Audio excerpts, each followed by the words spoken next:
30대 초반의 여자입니다. 전 남자친구는 제가 대학을 갓 졸업할 때 만나서 연애했던 남자입니다. 전 남자친구랑은 대학 때부터 원래 알고 지내던 사이였고, 그는 당시에 군대를 다녀와서 대학에 복학해서 다니고 있었고, 저는 대학교를 졸업한 후 처음으로 회사에 취직한 곳이 중소기업이었는데, 회사 대표라는 사람이 글쎄 악덕 사장이었던지라 월급도 제대로 안 주고 밀리던 걸 그때 친구였던 전 남자친구가 해결해준다고 도와주면서 점차 친해지다가 사귀게 되었어요. 그러면서 자기는 공무원 시험을 준비할 거라고 하더군요. 솔직히 저희 학교가 그렇게 좋은 학교도 아닌데 행정고시를 준비한다고 하던 남자친구를 보며 걱정도 참 많이 되었습니다. 자신이 5급 공무원만 되면 저를 호강시켜주고 어쩌고 말하는데 저는 속으로 애초에 그 정도로 공부를 잘했으면 저희 학교가 아니라 서울 소재의 명문대를 가지 않았을까 생각했죠. 아니나 다를까 학교를 졸업하기 전까지 합격을 하겠다던 그 인간은 당연히 떡하니 쉽게 될 일이 없었고 졸업 후에도 그동안 공부한 게 너무 아깝다며 1년만 더하게 자기를 좀 도와달라고 하더군요.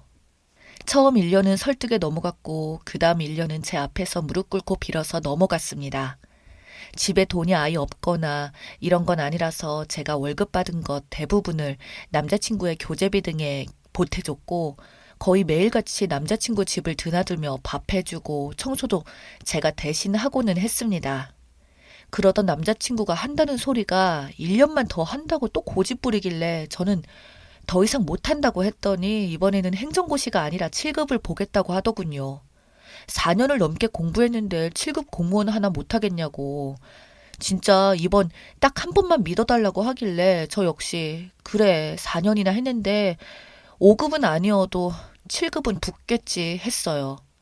그러면서 공부를 또 하기 시작하는데 자기도 이제는 어느 정도 지치는지 자취방 가면 TV 보고 놀고 있을 때도 많고 뜬금없이 저에게 여행이나 가자고 말하고 이러길래 저는 공부는 잘 되냐고 하니까 전 남자친구는 저에게 걱정 말라고 식은 죽 먹기라고 그냥 공부 안 하고 쳐도 합격 점수 커트라인 넘는다며 자랑스럽게 말하는 그놈의 모습에 저는 안심이 되기는커녕 더욱 불안함이 커지더군요.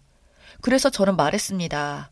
합격 점수 커트라인에 걸리는 거면 언제든 불합격이 될 수도 있다는 건데 더 확실하게 하려면 방심하지 말고 100점을 맞도록 노력해야 되는 거 아니냐고 따지니 전 남자친구는 짜증난다는 표정으로 저에게 야, 나 행시 치던 사람이야. 고작 7급도 못 풀겠어? 라며 버럭 성질을 내더군요. 자기를 무시했다며 그 이후로는 제 말을 더욱 안 듣고 놀고 먹는데 아니나 다를까 그해 시험에서 또 떨어졌습니다. 시험날 제가 시험 잘 봤냐는 말에 대충 뭐 보긴 했는데 이러더니 자신감 없는 대답에서 저는 이미 느꼈죠.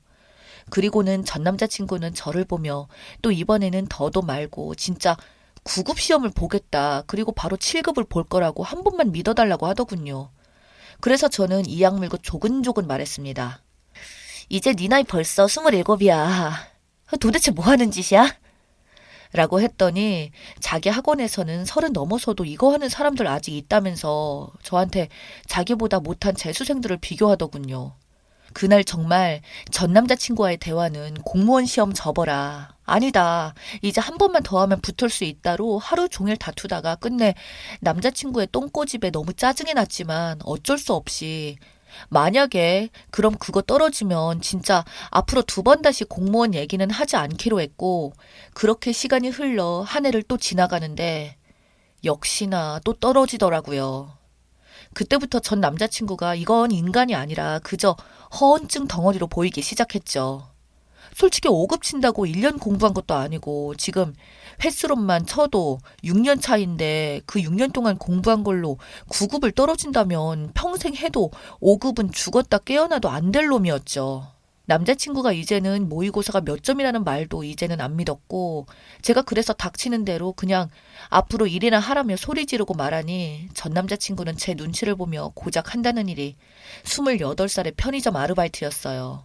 그거 도대체 왜 하냐고 하니까 저한테 미안해서 적게라도 돈 벌면서 거기서 앉아있는 시간도 많으니 공부는 계속 할 거라고 하더군요. 그래서 저는 제대로 된 직장을 들어가야지 편의점 아르바이트 하기엔 이젠 나이가 많지 않냐니까 전 남자친구는 돈 벌어서 공부를 계속 하겠다는데 뭐가 문제냐고 했었죠. 그러더니 천운이 있었는지 진짜 어느 정도 실력은 있었는지 그 해에는 9급 공무원 시험에 합격했습니다. 남자친구는 의기양양해서는 저에게 받냐면서 여태까지 자기가 안타깝게도 매번 컨디션이 안 좋았던 거라고 자기가 한다고 하면 무조건 이 정도로 한다고 하면서 9급 붙어놓고는 마치 세상을 다 가진 것처럼 행동을 하기 시작하더군요. 그때부터 회사를 다니던 친구들을 만나서 매일같이 술 마시며 자기야말로 9급에서 시작하지만 7급 시험 보고 다시 5급도 시험 볼 거라며 그냥 시험 운이 안 좋았다고 고작 9급 따위로 만족하지 않을 거라고 말을 하는데 정말 어이가 없더군요. 아무쪼록 그렇게 남자친구가 정식으로 공무원으로 되고 나선 솔직히 저한텐 그동안 고생했지라며 작은 선물이라도 해줄 줄 알았습니다.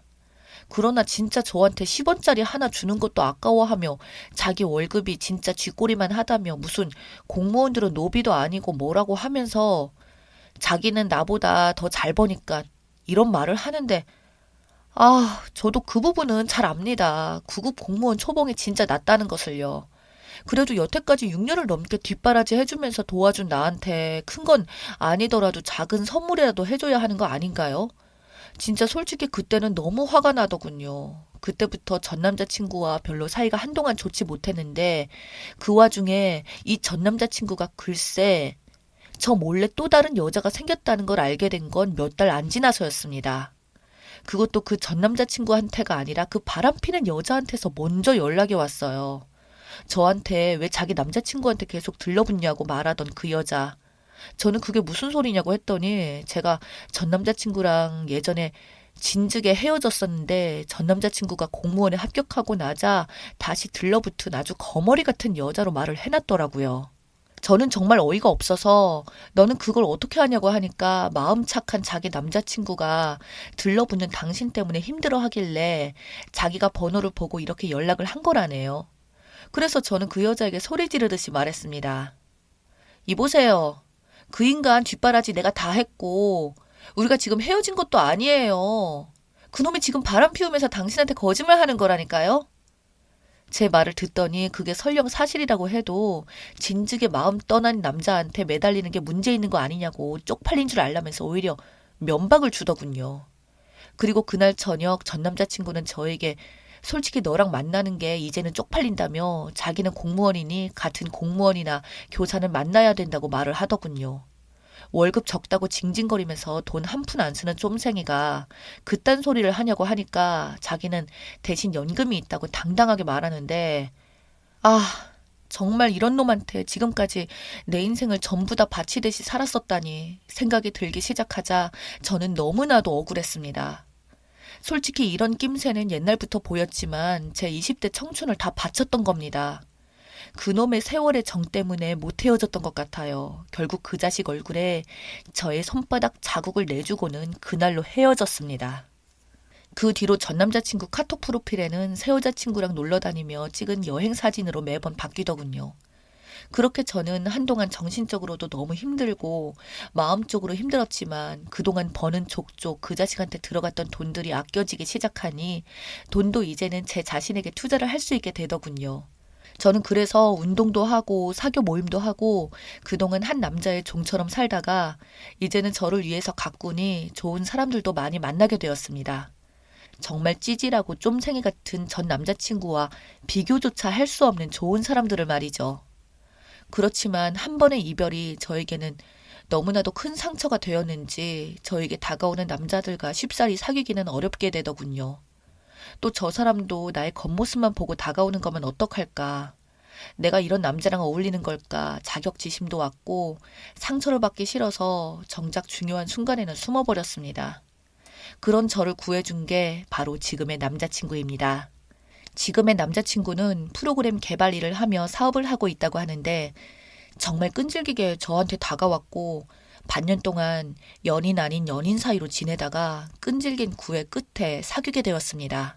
돈은 자기가 벌면 되니까 진짜 결혼하면 나의 영원한 가정주부로 지내줬으면 좋겠다며 진지하게 저한테 말을 하던 남자친구.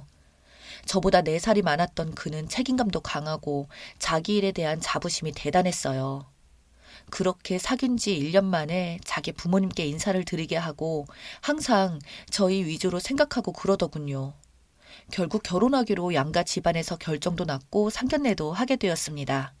결혼식장이랑 전부 다 찾는다고 정신이 없을 무렵 어느 날 갑자기 전 남자친구가 제가 예비신랑이랑 같이 있는데 전화가 오더라고요. 제 예비신랑은 옛 남자친구도 이미 다 알고 있었기에 저보고 그냥 한번 받아보라고 해서 받았더니 저에게 전 남자친구는 잘 지내냐며 이리저리 뜬구름 잡는 소리나 하다가 저에게 본론으로 말한다는 소리가 자기 결혼하니까 결혼식에 오라는 말이었습니다.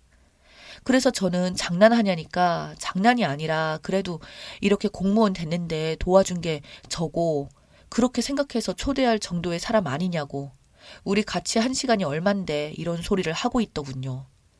제가 순간 너무 화가 나서 그 전 남자친구 놈이랑 다투듯이 통화로 말을 하고 있는데 예비신랑이 저에게 다가와서는 대신 전화기를 받더니 우리도 결혼하는데 잘 되었다고 저희도 갈 테니까 그쪽도 오라고 말하자 전 남자친구는 갑자기 당황한 듯이 말을 더듬더군요. 그렇게 전화를 끊고 나서 저보고 왜 이런 놈한테 쩔쩔매냐고 말하고 그렇게 며칠 뒤에 전 남자친구의 결혼식을 찾아갔었죠. 저한테 욕하던 그 여자랑 용케도 잘 만나서 결혼까지 하더군요. 식장에서 이야기를 들어보니 둘 다 공무원이라면서 웃고 있던 전 남자친구한테 제 예비신랑이 다가가니 진짜 겉보기에도 차원이 다르더군요. 예비신랑이 차고 있던 시계부터 옷을 훑어보는 전 남자친구는 이분이 제 남자친구냐고 묻자 맞다고 하니 제 예비신랑이 저희도 곧 결혼한다고 그때 반드시 오라고 말했고 전 남자친구는 얼굴에 썩은 미소를 띄우며 물론 가야죠. 우리 지연이 결혼식인데. 라고 꼴에 자존심은 있어가지고 센 척하던 전 남자친구를 보니 웃기지도 않더군요. 결혼식장도 그냥 일반 웨딩홀 빌려서 하는 그곳에서 저희는 뷔페도 안 먹고 그냥 축의금만 20만 원 넣어주고 왔습니다. 그렇게 전 남자친구는 결혼을 하고 그 이후에 저희도 그 다음 달 결혼식이었어요. 저희 결혼식 때는 호텔의 예식장 홀을 빌려서 엄청 화려하게 했어요. 시아버지께서 사업을 하시느라 손님들이 많다고 호텔에서 하라고 하셔서 호텔에서도 제일 큰 홀을 빌렸었거든요. 엄청난 화환들과 손님들로 정말 TV에서만 봤지 저도 태어나서 실제로 처음 보게 된 연예인 결혼식 같은 데서 하는데 그때 마침 전 남자친구가 진짜 왔더라고요. 신부 대기실에 와서 어설프게 저에게 손을 흔드는데 표정만 봐도 웃기더군요. 그래서 진짜 고맙다고 했습니다. 너 때문에 진짜 이렇게 결혼할 수 있었다고. 내가 너랑 결혼했으면 어쩔 뻔했냐고 웃으면서 말을 하니 전 남자친구는 자존심 때문인지 아무 말도 못하고 고개를 푹 숙인 채 부들부들 떨더군요. 그러면서 오늘 이쁘다고 하며 끝까지 자존심 있는 척 하더니 나가버렸습니다. 예식을 올릴 때 전 남자친구와 눈이 마주쳤는데 전 남자친구의 묘한 착잡한 표정을 보니 진짜 속이 다 시원하더라고요.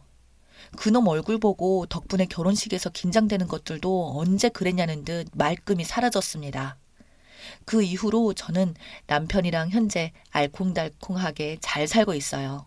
곧 아이도 낳을 계획이고 정말 본인 급 따지다가 진짜 급에 맞게 사는 꼴 보니 제 속이 다 시원하네요.